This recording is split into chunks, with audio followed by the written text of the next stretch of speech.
Up all night obsessing over your to-do list? Don't forget to pick up the email. We have the power plan to stop your mind from racing so you can stay asleep. This is really simple, but it works. Plus, that day off diet. 4 surprising reasons the scale isn't budging. I plateaued. What do I do? Don't freak out. There's a lot of reasons why. And how to fix it fast. Your friends are going to say, you look really good. Coming up next.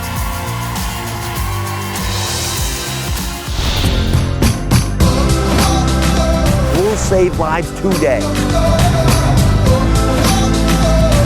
You guys ready to get healthy?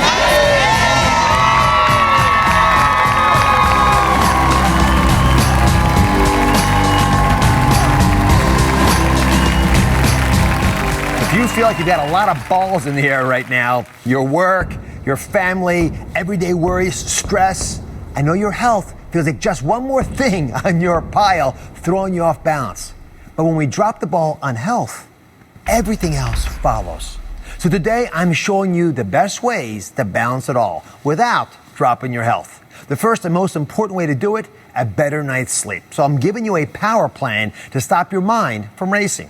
And for everyone wanting to balance out their weight this year, we're revealing 4 surprising reasons the scale isn't budging and how you can fix it fast. Plus, Fuller House star Candace Cameron Bure is here to show you how she avoids a burnout while still checking everything off her list. So let's get started. Now, when your head hits the pillow, does your mind sound like this? I get to send that email about the meeting on Friday. Don't forget to pick up the anniversary present at the mall. I need to go to the bank. Don't forget that jog out before If this all sounds familiar to you, then I want to give you the power plan to stop your mind from racing so you can stay asleep. Now, I brought together my sleep power players. We're approaching the plan from a scientific, more traditional Western approach and a spiritual, sort of more Eastern approach. Both schools of thought are essential for cracking the code to our quiet mind at night, because guess what? Folks all over the world struggle with this, and they have for all known human history. So I'm going to start with my trusted sleep specialist, Dr. Carol Ash. She's joining us with the first step of the power plan. And she says is to use your phone to record your stream of consciousness before bed. So how do we do this? You know, Dr. Oz, this is really simple, but it works. What I want everyone to do is take a recorder and record your thoughts for 10 minutes, whatever it is, even if it doesn't make any sense to you. So you record it. And the reason why I want you to record it and not write it down, because I don't want you to omit anything. I want you to get all the thoughts down. And then I want you to say, sleep on it. And what that does is it takes advantage of what we know about how the brain works. Your brain isn't designed to solve it at that moment before you're going to bed. When you sleep on it, your brain can actually come up with solutions, and it does a few more things. The rested mind has more clear, crisper thoughts. And in addition, when you play back that recording, you're hearing it in the third person almost, so you come up with a new perspective and you have more solutions to the problems that you had in the middle of the night. And it really does work. Sounds like the advice a mother would give us. So I decided to test it because I trust my mom's advice, and she never told me that, but the idea of sleeping on a problem is a good one. So I tried it myself. You want to see how I did? I'm going to let you in my bedroom. So I usually have a little sleep device that I use to judge my own sleep. So I tried your task, but I first tested my sleep, and then I came back with your task and tried it again. So my baseline, this is what happened 2 nights ago. I had 4 disruptions, usually from Lisa waking up, by the way, not me. I had a sleep score of 80. It's a B minus, C plus. It's not the best in the world. And you know, it's broken down in different ways, but the score is what you have to focus on. And then I just, for 5-10 minutes, recorded things that were in my mind, and just got them out there. Things that I didn't solve. And then I slept on it. And here is my last night's sleep. You'll see why I look so rested today. Baseline was 80, 97, 97. I went from a B minus to an A, a flat A. I tell you, when I find simple ideas like this that work and they don't cost you anything, all you gotta do is try it. It doesn't work for you, toss it. I'm impressed. Yeah. It really worked. Yeah. Doesn't let me know how it went for you, but I think it's worth the effort. All right, I'll be back in a second. Okay. All right, I want you to next meet a power player who's from the eastern side of the spectrum, Pedram Shojai. He's a former monk. He's a monk. And he also has worked and trained with the Dalai Lama. So he's got street cred. So I've got to ask, by the way, does the Dalai Lama have these issues? Does he have to-do lists that keep him up at night? Have you ever asked him that? You know what? I actually asked him that very question, and the answer is a resounding yes. It's noisy upstairs, right? So it's about increasing the depth of the ocean of the mind so that we don't have the choppy waters at the bottom affecting all of it, right? It's a peaceful force field that we create. Look, as a former monk, as a dad of 2, I got a 1-month-old baby at home. Noise is always there, so you have to learn to create some distance. So give us some ideas. If there's a pre-bedtime routine you think will make a big difference for us, and to sort of to switch that brain a little off so we can get to this peaceful sleep. Yeah, so if you want to go from sympathetic, which is fight or flight stress, to parasympathetic, which is rest and digest, you can use the body to drive the mind. So mind-body exercises are huge for this, and they work really well. I use a practice called Qigong, which balances the yin, kind of inward, passive energies with yang, which is that outward expressive where we always live, right? So to help balance that out and bring that in, Qigong will help us do that and build some resiliency in sleep. I know Qigong like they do in China with these motions like that, but you have a routine you think we can do in our bed. Yeah, You wanna- absolutely. You'll demonstrate it? Let's do it. All right, let's put him to bed. All right. Let's put the bunk in bed. All right. All right, Pedram, show us the deal here. All right. So you get in bed, get comfortable, right? And then what we want to do is we want to spiral inward, just kind of pull in on the inhale. And on the exhale. Your hands are bending over. Yeah, so That's everything's important. twisting in, right? So twist in towards your core and your center, breathe into your core, and as you exhale, everything opens. And then do this a few times and then put your hands on your lower abdomen and just start taking some deep breaths over here. Chances are you'll wake up in the morning. Yeah, it really. Yeah, chances you'll wake up. Yeah, I hope we wake up in the morning.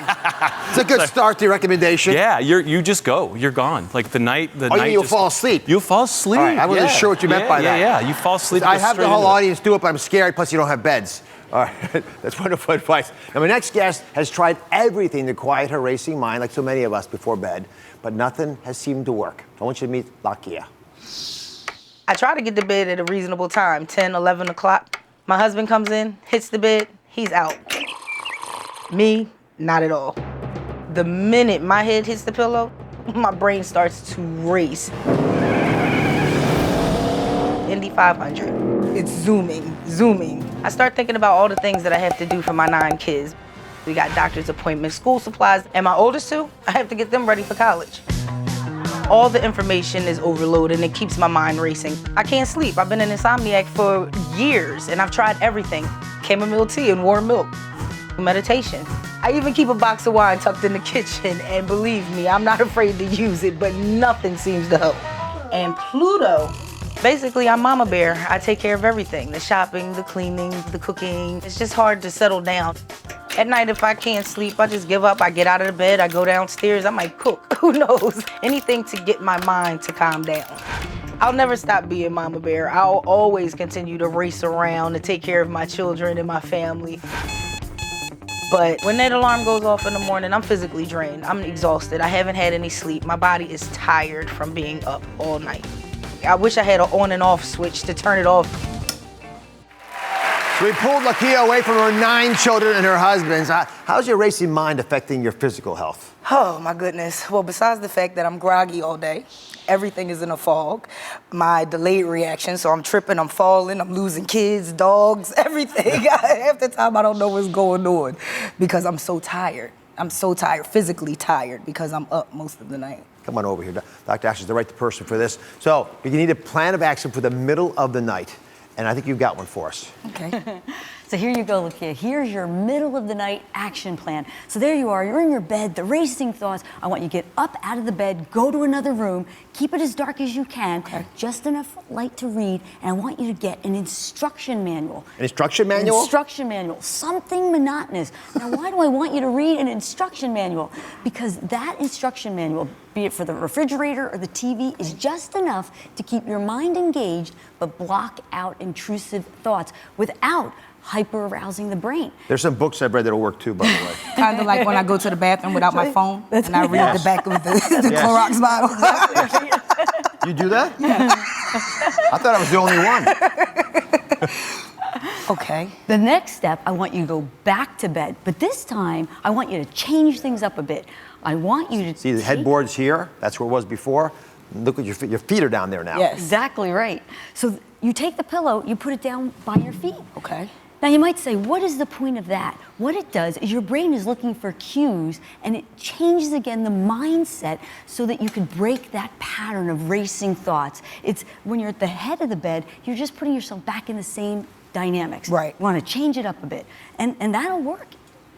What do you think about that? That sounds like it'll work. I wanted to pick ideas today, again, from East and West. They were out of the ordinary. The idea of just changing things up a subtle way, so you're not in your usual routine, staring at the clock, waiting for it to come to dawn, it'll help you, and it'll help with those headaches too, I think. I think so too. I think that they're all great steps, and I'm going to start using. Good luck with the 9 kids. Thank you. All right, for everyone that can fall asleep, but you just can't seem to wake up when the alarm clock goes off, we haven't forgotten about you. Up next, Dr. Ash has solutions to make waking up easier, and we have a little feedback from the monk as well.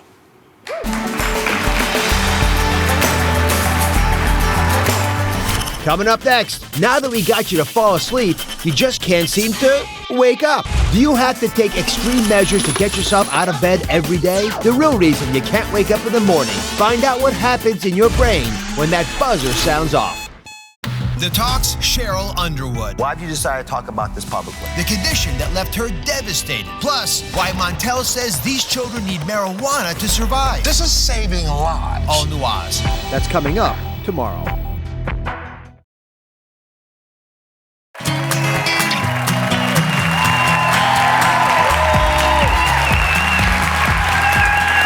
We just got you to sleep, but some of you tell an entirely different bedtime story. You can't wake up in the morning. Right? You hear this, you're all reminded about it. If you have to set more than one alarm to even wake up in the morning or to take extreme measures just to get yourself out of bed, you are not alone. I want you to take a look at this video that has gone viral.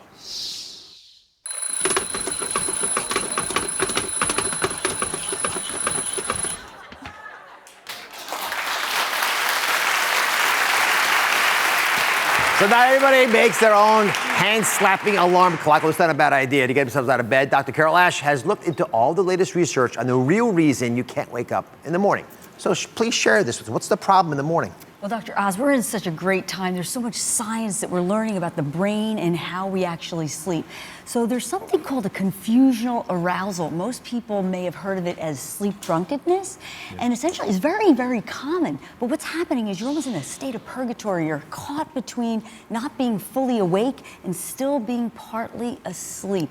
And when you have these episodes, they can last from 5 to 15 minutes, sometimes even longer. And the symptoms you'll experience are confused thought. Your speech can be slurred. You could have problems with your memory. You could be grumpy. And in extreme cases, you could even be violent.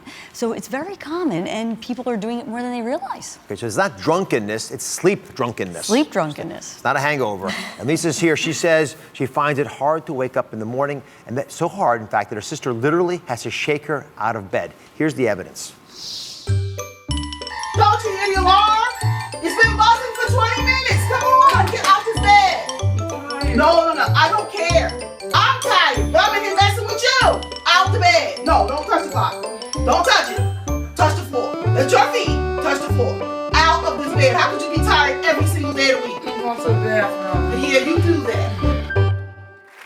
Lisa walked right from her bed to here. So how long does your sister have to do that to you for? My sister has to do that for at least 20 or 30 minutes. And the weird thing is, I have 4 alarm clocks. I have the 1902 alarm clock that should be in the Smithsonian. Right. I have my phone alarm clock, my television alarm clock, and my human alarm clock, my sister. Show us this research now. This is really cool. This is what happens inside your brain when that alarm goes off or your sister starts banging at you. Oh, God. I'm scared. Well, it's really a very simple concept once you understand the science. Okay. Think of it like you have 2 engines in your brain. You have one engine that's controlling the movement, and you have a second engine that's controlling your consciousness. And what happens... You can be consciousness, and I'll be movement, right? We're not racing. We're trying to stay in sync. When we're awake, you're awake right now, right? I think I am. Pinch yourself. Good. All right. So when you're awake, just push slowly forward. This is okay. Yeah. Just see them moving together there, beautifully. You have to get out of sync sometimes, but not too often. They're usually like that, moving along. Then what happens, Carol? Well, so as Dr. Oz is pointing out, if you wake up normally, both engines are full throttle moving ahead. Okay. So consciousness is slow. It needs to catch up. All right. So we know about 7 hours of sleep and getting up at the same time. What else might work to get folks who are having trouble waking up on sync? Well, normally when you wake up, you have an alarm clock, but that sound only alerts one of the senses. So, when you want to get somebody up in the morning, using just one sense to alert the brain is not all you could do. I want you to use every sense possible to help you get up in the morning. So give me examples of how you use extra senses besides sound. Okay, well, what we can do is in the morning when you wake up, instead of just having a routine alarm clock that has the sound, get an alarm clock with light, and when you set that alarm clock in the morning, not only do you have the benefit of the sound, now you have the light to stimulate the brain and get that brain alert. And the other thing that is huge, so you have the light, you have the sound, the sense of smell. So coffee in the morning, you want to get a coffee maker, set the timer, so when you want to get up the same time as the alarm clock going off. Delicious. And you get all those senses going to alert the brain. So can I have some collard greens percolating on the stove or something? Whatever smell gets you up. All right, we got one last one. I'm going to bring my Padre, our former monk here. You get in the middle so we can catch you. Oh no!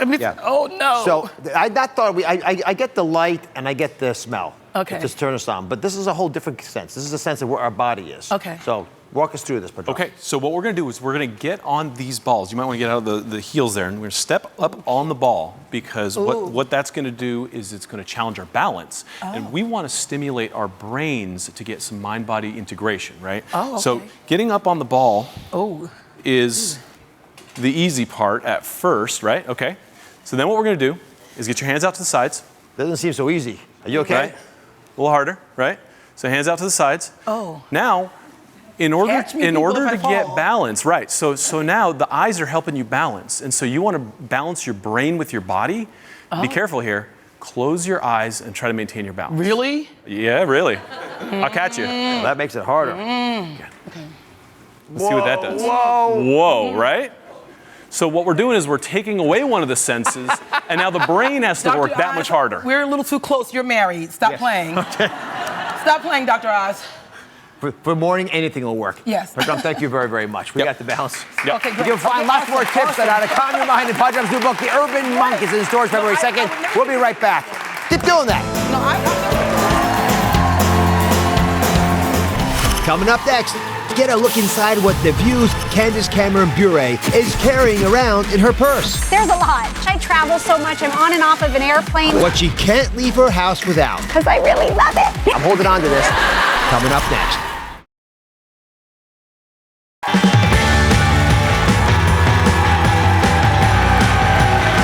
Today I am launching a new series. It is called Show Dr. Oz.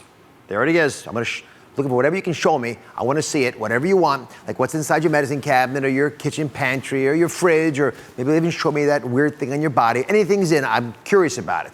Now, my next celebrity guest will kick it all off by showing us what's inside her purse. Let's take a look. Here it is. So whose purse is this? I'll give you a hint. It looks pretty full. I bet she keeps it in her house. More? All right. I think you have a pretty good view of the purse. Guesses? Oprah. Oprah's not on The View. Who else, though? She's the co-host of it. She's a Full House star. You're right. You got it. Candace Cameron Bure. Come on out.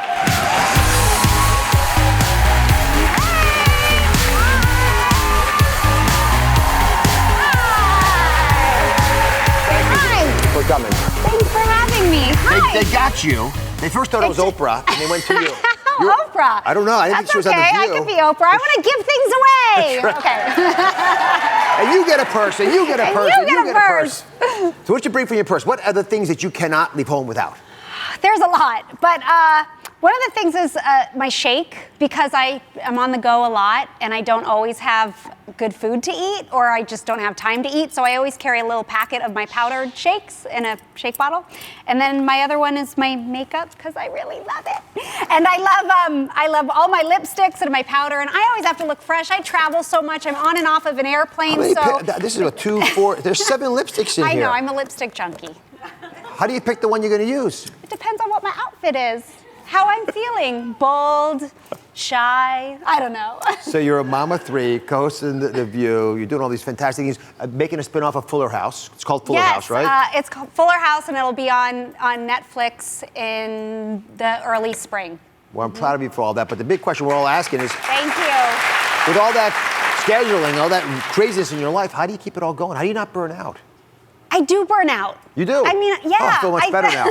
Doesn't everybody? I think no matter what you do, and I do have a lot on my plate. I'm working a lot of jobs, and I have 3 teenagers and a husband, and I'm going coast to coast. But I'll tell you, when I was a stay-at-home mom for 10 years, and that was all I did, I feel like I was just as burnt out, just in a different way. I think we all burn out, and we have to refresh, and it's a big juggling act. I want to hear all your secrets. You're going to stick around. Yes. When we come back, we're going to talk to Candace about how she avoids the real big burnouts, and we're going to reveal the last item in her purse that she says helps her do just that. I'm holding on to this. That's a we'll big be right back.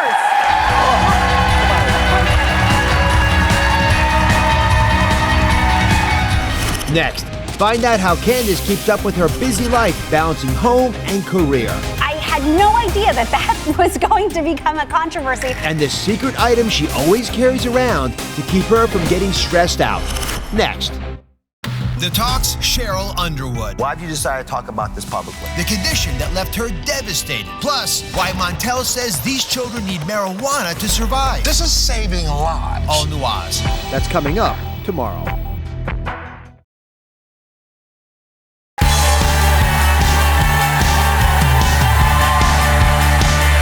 We are back with Candace Cameron Bure, who has mastered balancing it all. She's best known as DJ Tanner, of course. She grew up into a busy working mom. Yes.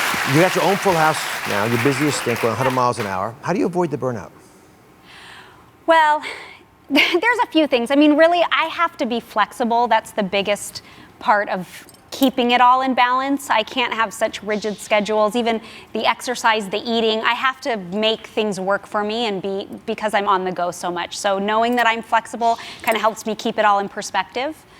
And what else? Well, that's enough. If you can just keep yourself flexible, that's a home run for most people. Yeah. I'm going to come back to that in a second because I'm curious how you actually get to the nitty-gritty. But the one part that throws you off balance, and sometimes you got to be super flexible for, is the controversy you get into. And the View is really good at making us provocatively think about what's important in our society. And if we all agreed, it wouldn't be interesting, frankly. Right. You get into it all. You get into public prayer debates. It's just serious topics. When you go to the social media feed afterwards, you see comments. How do you deal with that? How about your co-hosts? Yeah. What do they say? Well, I mean, that's the beauty of the View. We all have different viewpoints, and I think it's really good that we're able to have healthy discussions about our different viewpoints and not be upset about them. But hearing other points of view is how we learn and we grow. And if it comes from compassion and a loving place, that maybe we will give some information that might make someone else think, or you'll tell me something that might make me think differently. So I love that part about the show. But I'll tell you, social media can be really tough. I can't avoid it. I can't say, oh, I'm going to turn it off and just not read it, because it's part of my job. And quite frankly, it's like hard to stay off of it. But I've learn to use the block button really, really well. So people on social media, if they're really nasty, I block it, because I just don't need that feedback when it's coming from a really ugly place, which people, It happens to everyone, whether they're making commentary on the View or not. And some of the things you get into are fairly personal to you, like when you talk about being a submissive wife, which I love you to explain to everybody the thought behind it, but I'm sure some of the attacks were very personal around that. Yeah, it was funny that my second book that I released, called Balancing It All, they took an excerpt out of the book that I said I was a submissive wife, and I had no idea that was going to become a controversy or something that would even become of debate. Yeah. And for me, it was really a biblical term that I was using, and I don't think a lot of people don't understand the meaning because they think of it as something that's very oppressive, and that's not how it's explained in the Bible. It means it's bridled strength. It's strength under control. And so when I say that, I love that my husband's a strong man and he's a leader of our family, and I'm a leader as the mother of our family, but we have different qualities, and I like that as a man he gets to have his, and as a woman, you know, I'm more nurturing and all that, so it's kind of the yin and the yang. But ultimately I love that my husband leads us the best that he can, and it's all in love. It doesn't mean I don't have a voice or opinion. Clearly I'm on The View and I have an opinion and a voice. But I mean, that's what it really means to me. We just work together as partners, and I think it's more about working together if we want to talk about it in non-biblical terms than what people think of the word submissive. Well, good for you for speaking your mind. Thank you. So let me transition if I can. Since family is so important to you, and part of staying flexible is getting sleep. And with kids around, you have to fly back and forth from California to be with them and then come back here and do The View. There's something I understand you have in your purse that I think folks in the audience would enjoy hearing about. This is something that lets you sleep anywhere you are and everywhere you go. It does. So I've become an essential oils fan. I have my purse right here. Let me put it up here. I know, it's so heavy. I have my computer. Oh, my shoulder. Too, my shoulder. I can't live with that. Here, rub it right. I keep my rub it right there. Right oh, it's much better. Oh my goodness. Okay. So I use essential oils, and I have lavender. And this has been great. So I put a little on my pillow, I might put some on my neck around, but it really helps me fall asleep. So if I'm at a hotel, and it's also a familiar smell, so that part's nice too. But I love my oils. I'm big into health and fitness, so I try to use all the little tricks of the trade that I can to stay healthy, especially while traveling. Doctors have studied it. It's been used for millennia. I think you're very wise to carry it around with you. And it just smells good. So you just put it on and anyone's smelling good. Who doesn't want that? So can I ask one question as a favor? Yes. I'm getting a lot of pressure about your co-hosts. They want to know what you think about them. So I'm going to put your co-stars actually on Fuller House. I'm going to leave your co-hosts. My co-host of The View. I was like, what do you think about me? Not what I think about you. I'm the newbie. So we all know about the Mary-Kate wedding, right? All that fantastic stuff. And you got some of your stars that are coming back. So I'm going to put their pictures up here. You're going to tell me what you think about them. Little celebrity gossip. Are you ready? Okay, I'm ready. All right. You're going to be honest about this. I'm always honest. All right. Here's the real scoop on the Full House cast. I'm going to show you some pictures. Tell me what they're really like. Put it up there. First picture is...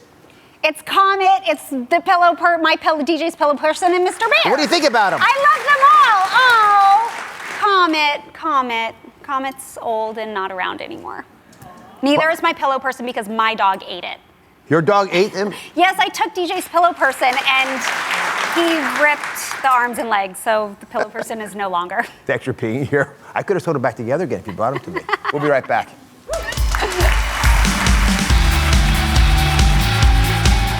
Next, you're watching what you eat. You're drinking plenty of water. You're even exercising more. But the scale just isn't budging. Chris Powell is here to shed some light. The surprising reasons you stopped dropping weight and how you can fix it fast. Next. We are bringing Healthy back this season and want you to bring it too. Grab your prescription pad for fun and sign up for free tickets today. You can go to DrOz.com/tickets and sign up.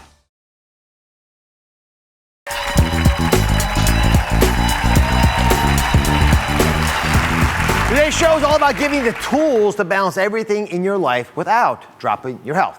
Now, there's one thing that can really throw you off emotionally, get you off your balance. It's the scale, right? You're watching what you eat, you're drinking more water, you're trying to exercise, but the scale just isn't budging. It's not moving. And there could be some surprising reasons for this. And here to shed some light on the scale is one of my core team experts, Chris Powell. Hi, my friend. Good to see you. The scale is so frustrating for so many folks. Why is that? But you said it all right here. You said you're doing everything right. You're eating right. You're exercising. You're drinking your water. And sure enough, it somehow always seems to come to a stop. Or sometimes it even goes up a little bit. And people are freaking out. But the whole topic of this discussion is don't freak out. There's a lot of reasons why. And we're about to discuss this. You know, I've been in this program, you all have as well, and some of our dieters are reporting that the scale has stopped moving. Francesca is one of them. She's been on a day off diet for a couple weeks. How are you? I'm great. How are you? So give us a little background. How's it been? How much weight have you lost? And what's going on with the scale? Well, I love you. I love the diet. And I've lost 13 pounds. Have you really? Yeah. Nice job. Congratulations. Yeah, it's totally awesome. It totally fits into my life. I'm doing everything right, but it's not budging. I've plateaued. What do I do? Yeah, the plateau question. Yeah. So we went through some surprising reasons. Sounds familiar. Sounds very familiar. Can you help me? I can help you for sure. What you're saying is so common that it demands an explanation. And Chris is a world expert at this. So the first thing Chris says is we're probably weighing ourselves too often. Why is this so? Well, you probably find yourself stepping on the scale every day, aren't you? Yes, especially you're excited, you're losing weight, and all of a sudden, instead of weighing every week, you're like, okay, it's Monday, how am I doing? It's Monday afternoon, how am I doing? It's Wednesday, how am I doing, right? It's happening all the time. If you're doing that, keep in mind though, weight loss happens very slowly. I mean, if you're keeping a good calorie deficit, you're still losing fat. One thing that doesn't gain and lose very slowly, in fact, we can gain and lose this very fast, is water weight. So you might as well, after a high sodium food, you start sipping on water, you step on the scale right here. Go ahead and do this. Okay. Just step on the scale. We're not going to film the number. No, we're not going to film the number. Don't look. But just pretend like you had some beef jerky yesterday. You might as well step on the scale and hang on to a gallon of water with you, which weighs 8 pounds, right? All the work I've done. But you look at the scale and you go, oh my gosh, I'm up 8 pounds. You're not up 8 pounds. You're simply holding on to a little bit of water. And it's okay. It's totally fine. But you're going to see these fluctuations happen on a regular basis. Chris has also got the 4 S's. And these 4 S's are important to understand issues about the scale and how you use it the right way. They are, Chris. So when you step on the scale, make sure it's at the same time of day, it's the same day of the week, you're wearing the same clothes, and it's the same scale. Very important that you hit those 4 S's because there's a lot of different variables involved and we're looking for consistency. Notice I also said the same day of the week. Once a week, when you're losing weight, well, here's the deal. You can step on the scale every day, but we're having this discussion because we want to give you realistic expectations. You're going to see the scale go up and down, but if you give your official weigh-in just once a week, now you're going to see a wonderful decline in that number, and you're going to see a really good trend. That's what we're looking for. So in the day off diet, you got the one day where you're allowed to enjoy yourself a little bit more. Yeah. That's the morning Chris says we should weigh ourselves. I was surprised. Why'd you pick that morning of all of them? Well, the best thing with the day off diet is that it gives you've got that reward day where you can reward yourself. You can reset your body and your mind. But before that reward, you've got 6 days of wonderful consistency with good, clean eating, maybe a little movement here and there. And so you're going to have what we would actually call your raw number, a wonderful, clean number of what your true body weight is closest to. Now keep in mind also, when you reset, when you've got that reward day, you're probably gonna eat a little bit more sugar, a little bit more sodium. And what are those? Those are magnets for water in the body. So you start sipping on water. If you step on the scale the day after that reward day, after that free day, the cheat day, you're gonna see that number go up. Why? You might as well just, once again, grab that gallon of water and step on the scale. Don't freak out, it's just water.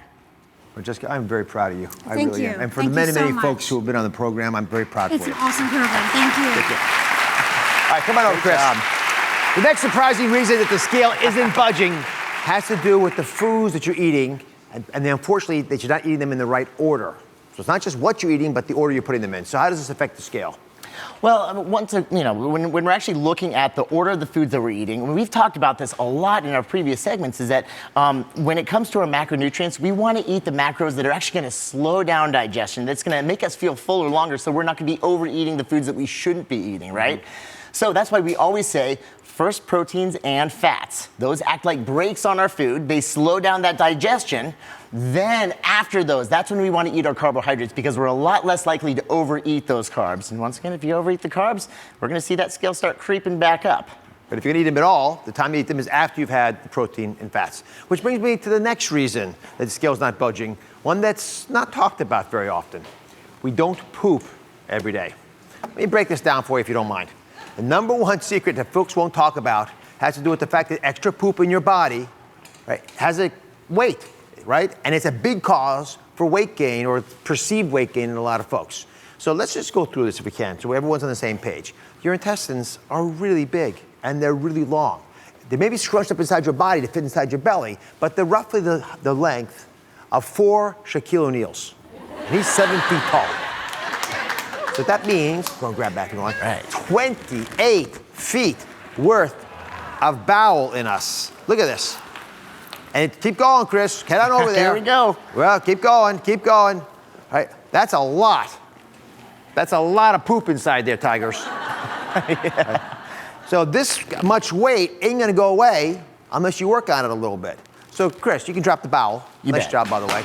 So what do you think we should do? Jeez, well, I'm tripping on the poop. What should we do if we want to really clear our intestines out? That it's something we could take not just at the beginning of the program, but I think throughout our lives it might be beneficial to us. Well, you know, I've been taking fiber for years, and I really think it is absolutely phenomenal for getting, well, like, and I love it because we can only talk about this here on your show, for getting the poop out. Because, you know, the average American can have between 2 and 15 pounds of fecal matter in their system built up at any given time. And so the best thing about psyllium we really fiber, are full of poop, aren't we? We really are. But the best thing about psyllium fiber is it acts as nature's scrub brush. And unfortunately, because of the typical American diet, we're not getting enough fiber in our system. So it's really important that we supplement with it. Now, keep in mind, men need about 35 grams of fiber every day. Women need about 25. And unfortunately, most of us aren't getting it. So I take psyllium fiber first thing in the morning, and I also take it at night. And sure enough, I mean, I swear by it. I mean, that stuff's amazing. You look good. I gotta tell you, the day after Thanksgiving, I weighed myself on the scale. I'm just gonna throw this out here, but a little TMI here. But I weighed myself on the scale before my morning dump and after. I lost 3 pounds in 5 minutes. No joke. That's a lot. No joke. True story. What was the shape? Fluffy. And hearty, as a matter of fact. Fluffy, yes. hearty. All right, when we come back, Chris and his wife Heidi answer your burning diet questions.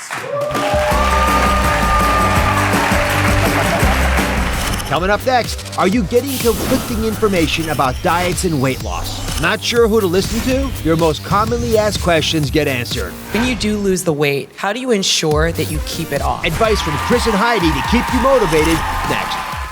The Talk's Cheryl Underwood. Why did you decide to talk about this publicly? The condition that left her devastated. Plus, why Montel says these children need marijuana to survive. This is saving lives. All new Oz. That's coming up tomorrow.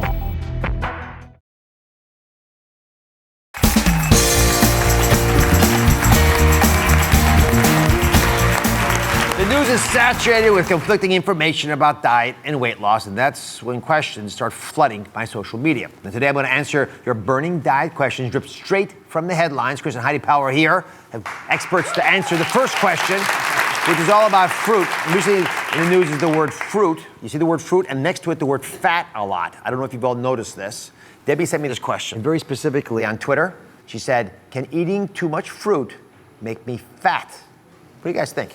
Well, here's the deal. Fruit's wonderful. It's loaded with vitamins and minerals and antioxidants and all this other good stuff, but at the same time, fruit still has a calorie impact. And if something's got that much energy to it, well, if you overeat it, yeah, it can make you fat. Like, believe it or not, because our body doesn't know what to do with all those excess calories. So yes, it's going to store them as body fat. So the key here with fruit is eat it in moderation. It's delicious. Eat the different colors of fruit. Eat the rainbow of flavors of fruits, so you can get all those different vitamins and minerals and antioxidants. But also focus on fruits that are really high in fiber and lower in sugar, like melons, like berries, like grapefruit, like peaches. And those are the selections of fruits that you want because they're going to have minimal impact on your blood sugar, therefore minimal insulin response, and your body's less likely to store it as body fat. All right, I guess I'm from the audience. I think Liz is up here. There we are. Go ahead, Liz. Heidi, I have a question for I you. thought you said it was for Chris. Oh, for Chris? No, this is a Heidi question. Oh, it is? Yeah. You don't want Chris to weigh in on it? Sure. Chris and Heidi, I have a question for you. I'll take this one. Right around my period, I still eat really clean. Do you have any suggestions? Because I get that bloat and uncomfortableness. Like, any suggestions? Because I gained some weight around the period. No, I see why I don't want Chris involved.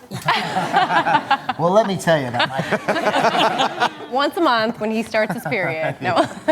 No, yes, as women, we do unfortunately gain a little bit of weight before our period every single month. I'm victim to it as well. And it can often be as much as 10 pounds, depending on our bodies and depending on who we are and how we kind of process the foods that we eat as well. This is actually totally normal for women. The best thing you can do is just wait it out, keep on plan, don't let it get to your mind. Give it about 5 to 7 days, the weight will be right back down where you started. Thank you. You're welcome. You were saved, Chris. Go ahead, Caroline. All right, Chris, my question's a little easier for you. Right. So when you do lose the weight, how do you ensure that you keep it off? This is a problem I'm sure that everybody in this room has, and I have it too. So what do you suggest? Absolutely. Yes, you are not alone. You know, one of the biggest misconceptions that we run into working with all the folks that we help through the weight loss journey is that they think that, okay, now that I've lost the weight, I can go back to normal. Well, don't forget where normal got you in the first place. What'd you say? Yeah, no, absolutely. There's actually 3 things we recommend that you do. Number 1, set a new goal. You don't have that goal to hit the number on the scale anymore, so set a goal outside of the scale. Maybe it's something like running a half marathon or doing a triathlon, something fitness related to keep you going. Number 2, have a plan. Number 3, make sure your goal is something that's satisfying to you and you're not gonna feel deprived. Remember that the journey is never over. That's lots more of these fundamental questions. You're going to be on DrOz.com. The full day off diet plan is all there. Do check it out. You can find lots more weight loss motivation in Chris and Heidi's new book, which is fabulous. It's called Extreme Transformation. Everyone in the audience, by the way, is going home with a copy. So congratulations. We'll be right back. Ready to get started on the day off diet?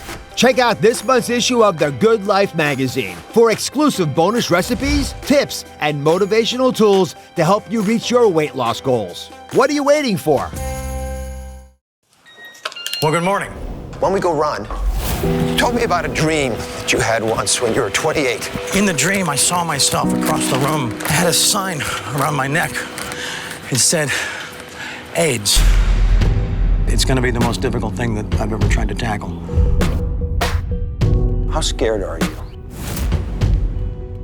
This disease chose the wrong person.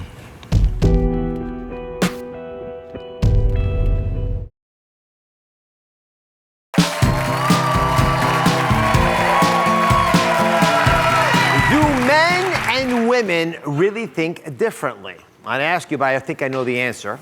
It's a brand new study, however, that sets the record straight and may change the battle of the sexes for good. Researchers from Tel Aviv University examined men and women's brain structures, and you know what? They found no difference, nada. They compared the results to an American study using MRIs, those brain scans, when people were asked about things that typically are thought of as being male or female, like gambling or housework or golf and cosmetics. That's about as stereotypical as it gets when it comes to gender differences. So here's what they found, all right? So again, you have the female brain, you got the male brain. So the first thing they asked them was, what do you guys think about gambling? Had them do some gambling exercises. I mean, everyone knows this is a male issue, right? And guess what? They didn't find it. No distinction at all. The second questions were all about housework. We got scans of the brain and no difference. Men and female brains work the same. The third topic was golf. Now this one, there are a lot of women who play golf. Still, no distinction. And they finally realized, ultimately, the question that truly tells the story would be about cosmetics, right? Because there's going to be a difference here, obviously, because how much do men think about cosmetics? And when they did the study, they found, no. They couldn't find any consistent pattern with gender stereotypes at all. So what do you take away from this? You look at our brains, that's what they look like. They're actually a little bit of male and female in every one of us, making it impossible to differentiate the male from female brain. So you may think men and women are from Mars. Actually, men are from Mars, women are from Venus. But actually, we're all from the same darn planet. Wherever it happens to be, we're unique in our own ways. Our brains don't work that differently after all. So keep that in mind when you search for happiness and health at home, because that's where you'll find it. See you next time.